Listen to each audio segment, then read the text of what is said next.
শীতের ঘন কুয়াশাকে ঢাল করে সীমান্তে মাথাচাড়া দেয় চোরা কারবারিরা। সেই আশঙ্কা রুখতেই এবার মুর্শিদাবাদের জঙ্গিপুরে ভারত বাংলাদেশ সীমান্তে নজিরবিহীন নিরাপত্তার বন্দোবস্ত করা হলো। জঙ্গিপুর পুলিশ, জেলা ও বিএসএফের যৌথ উদ্যোগে শুরু হয়েছে বিশেষ টহলদারি।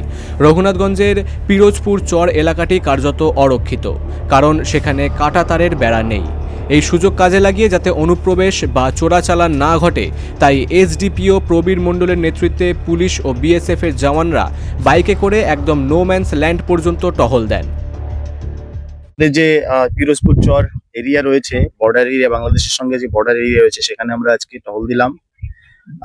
শীতকালে কুয়াশার জন্য একটু স্মাগলিং বা ওই টাইপের দুষ্কৃতীদের দৌরাত্ম্য একটু বাড়ে, সেটা যাতে কমানো যায় বা কোনো রকম উত্তেজনাকর পরিস্থিতি না তৈরি হয়, সেই জন্য আমরা আজকে এই বাংলাদেশ ভারত বর্ডারে আমরা টহল দিচ্ছি।